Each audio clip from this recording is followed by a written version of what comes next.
Welcome to Hollywood Frequency Ringers of the Dawn quotes.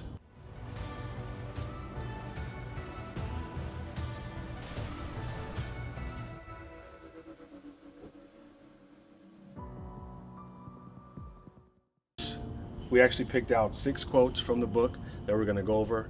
A lot of this stuff translates to the affirmation video. If you haven't seen that, check that out. But basically, these are key nuggets from the book that I think you found very helpful. So, Leonard, if you'll kick off the first quote from the book. Yes, welcome guys. So happy to have you. Barbara Marciniak's book, Bringers of the Dawn. Here's the first quote. We went through the book, picked a couple of interesting quotes, some popular, some not, so that you could get another good view of the book and understand it better. So the first quote says, "As you awaken each morning and step forward each day, state with clarity what you intend to experience that day. If you're not doing this or cultivating the habit of doing it, then you best get going. It is the way that reality is designed." So, first off, the author is channeling the Pleiadians here and telling us a very important thing. It's the way that reality is designed, giving us a clue at the metaphysics beyond our normal sight, that we actually can design and be a creator. A lot of the book is about being a creator. This reminds me of a study, the Marimoto study that was done on water, and the water that was said, "I love you" to, there was water that was ignored, there was water that was given negative energy to, all through words, you know, saying negative things to the water. And then they took the water, they did a intense microscope under it to see it, and one of the water that was spoken to with kind words like "I love you" was beautiful crystals, and the water that was spoken to poorly was actually brownish, greenish, just very, very disgusting. This is the same water from the same place next to each other. So our words actually carry energy, they carry power. We can create with our words, as this person created beautiful snowflakes, and also this person created poisonous looking water. So we can set the same intention when we wake up. Now we have an affirmations video listed. I know we're plugging it here. It's a shameless plug, but we're doing it because we want to increase awareness and spread love and light. You can actually say these affirmations every morning to create your day. I say affirmations for about 45 minutes. I listen to them and I say some of them, and I do about 45 minutes of affirmations first thing when I wake up because I want to create my day. I ask for success, I ask for abundance, I say it's going to be the greatest day ever, and I create my reality. Byron, what do you think about that quote? Well, I think that it aligns with so many of the other studies and philosophies that I've discovered over the years. As a man thinketh, so is he. Right. And a lot of us as entrepreneurs, as creators, you know, we have a to-do list, we have intentions, we have goals, and you know, we want to focus on certain things and help create that. But approaching your day as a creator, having an intention, whether it be the environment, the atmosphere, the vibe, if you will, in the office, in the home, having that intention about that, and seeing yourself as a creator it makes all the difference. And I think it's a mindset. You know, I think Henry Ford said, if you believe you can, if you believe you can't, both are true. You know, so applying that intention with belief and the right frequency is what the law of attraction is about, with so many different principles about manifesting the world that you envision into reality. Right, be a creator. All right, that's the first quote. Byron's got the second quote from Bringers of the Dawn. Yeah. Information is light. Light is information.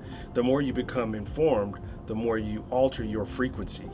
You are electromagnetic magnetic creatures, and everything that you are, you broadcast to everyone.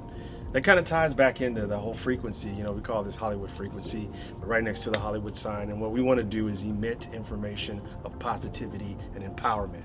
So that's our intention. Right, spread love and light. Yeah. But it's an interesting idea that light is information. I mean, for neuroscientists and people who are into radio waves and Nikola Tesla, they understand this principle from a very scientific perspective. That's right. Essentially what happens when you turn on your remote or you airdrop. You're sending information, right, in the form of a wave, which is light. And a lot of people who have had near-death experiences, they'll see a light and they'll actually start to communicate. The light will communicate to them. They'll communicate, and it's telepathic. And they'll try to describe this experience of the light actually was talking to me, and they will say it as the light spoke to me. Well, actually, they're right in the sense that the light is communication. The sun is communication. We have vitamin D, and we get our endorphins going. We're actually getting information, and it's affecting our brain. It's affecting every cell in our body on a very subatomic level, because we're actually getting information. And ultimately, we want that information to be love. But it's very interesting that you actually reading and becoming astute and informed and real versed on certain topics makes you more of a light being. Hopefully you're studying things that are higher frequency and will empower people, because you just being in the room, you're emitting a frequency. Right. You're emitting a certain energy, and it's just a powerful idea that studying and reading and getting informed increases your light and your power. Very good points, Byron. Very well said. Something I just want to add, if anyone's read the raw material, the Law of One, the Logos, and if this is something you don't understand, I definitely recommend going into it and reading about it and understanding it. The Logos, when they created with love and light. They sent light out in the particles, and then they gave love to those particles to actually create what we have here. So love and light is almost interchangeable in that sense, because they work together to create. So spreading love and light, you're actually creating love and light. It's a really wonderful concept. Awesome. What do you got for quote number 3? All right, quote number 3. This is going to be a fun one. The orgasm has been distorted from its original purpose. Your body has forgotten the cosmic orgasm, which is capable, because society has taught you for thousands and thousands of years that sexuality is bad. You have been taught that this is an order for you to be controlled and to keep you from seeking the freedom available through sexuality. Sexuality connects you with a frequency of ecstasy, which connects you back to your divine source and to information. Wow, how about that, huh? Yeah. Orgasms are great. Yeah. Who doesn't like an orgasm? Who doesn't love an orgasm? If you haven't had one, I'm really sorry. It's really wonderful. Yeah. It's an opportunity for us to connect to this ethereal world, to create to our higher self in a sense, and to feel this bit of ecstasy. It's actually a really, really good thing, and it's not bad to have it. It's actually very good. Yeah. It's amazing that a channeling of love and light through Barbara it made it a point to give a whole chapter to sexuality. Yeah. And talk about how important sexuality is and how we need to embrace our sexuality and not impede upon it or think that we're bad because someone said, well, if you act this way, it's bad, or if you like this kind of sex, it's bad. When the reality is it's who you are, your true nature. It allows you to be connect with yourself in a better way and vibrate at a higher frequency if you're more free in that sense. So sexuality is great. Embrace it. Orgasms are great. Use them to connect to your divine self. Absolutely. Sexuality is very, very akin to spirituality in a sense, if it's done in the right context with the right respect.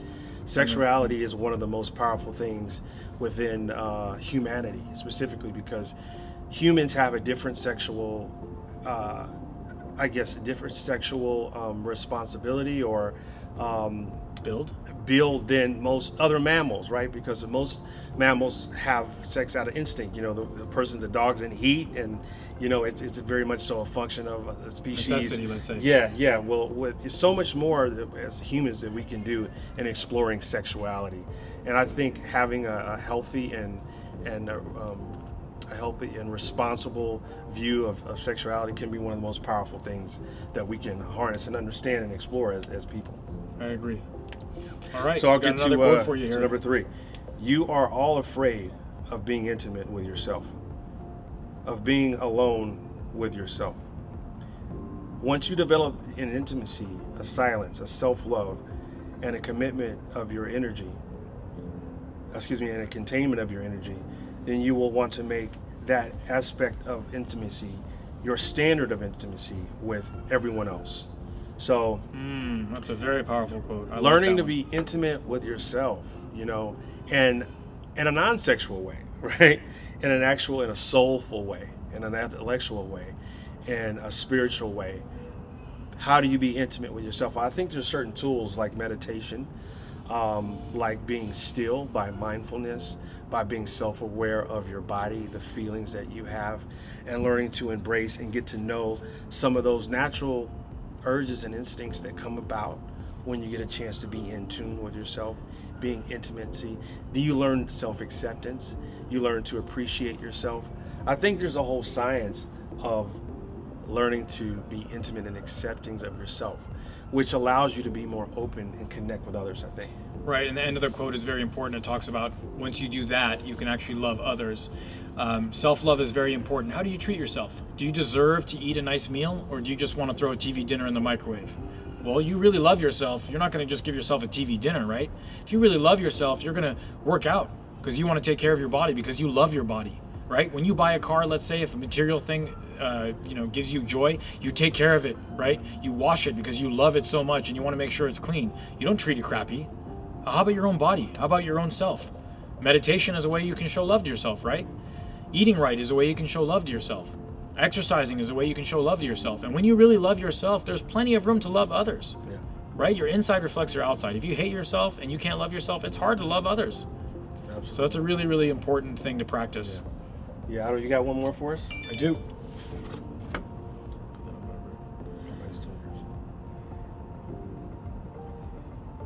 Okay, here we go. If you're able to be media free for periods of time and you disengage yourself from the frequency of chaos and anxiety and stress and hustle bustle and temptations of all kinds that you don't need, you begin to get clear. You begin to listen to what is going on inside yourself and to live in the world and not necessarily be lost in it. You become clear. I love this quote. Wow. That's a whole handful. That's a good one. Start right? on that. Okay, first off, the media. The media is perpetuating fear and anxiety and lack. They highlight things that are just so unfulfilling and good, and materialism to the highest level, consumerism. Buy more. You will feel better if you buy more and you gather more material belongings, but you just feel they never do it, right? You buy one, you get another one, you feel good for a minute or two, and then that's it. You don't feel great. You continue to perpetuate this material world. On top of it, the fear, the anxiety. If you put those things aside and you actually remove yourself from the media and go within, you see peace, beauty, inner stillness, happiness. You get clear on what your purpose is. All these things can come through when you're not vibrating on a frequency of anxiety and fear. Who wants to be involved in fear and anxiety all the time? But that's what the media perpetuates. So this quote's really powerful, especially with what's going on today. Yeah, absolutely. And back then, when this was written, there was no social media. Remember, this was in the early the early 90s when this was written. And these beings, these Pleiadians, that was transferring this information, are eons old. 1,000 years ago, they didn't have to deal with media per se.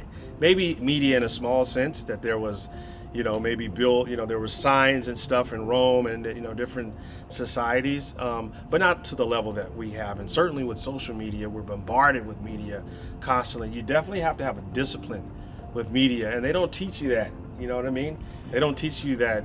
Media is like fire. When you touch and you get burned when you're a kid, you learn, right away.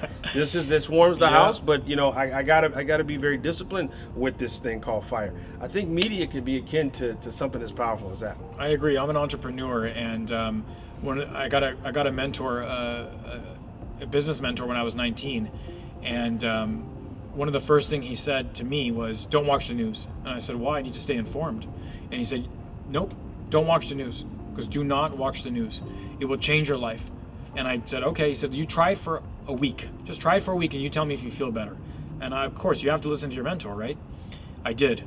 I felt great. I felt really good. The negativity that was surrounding everything that was going on, because I feel like they have to inform you of all these negative things, dissipated. And since then, I hardly watch news. I probably watched the news 3 times in 10 years. It's very rare that I do. And I feel great, and I'm not uninformed. I don't feel like I'm on an island somewhere and I have no idea what's going on. I feel great. It helps me to vibrate at a higher level and get clear on what I'm here to do. And that's the final quote. Yeah. We thank you so much for listening to this video. Check out our other videos. Subscribe to the channel, like and share, and be blessed. We'll see you next time on Hollywood Frequency.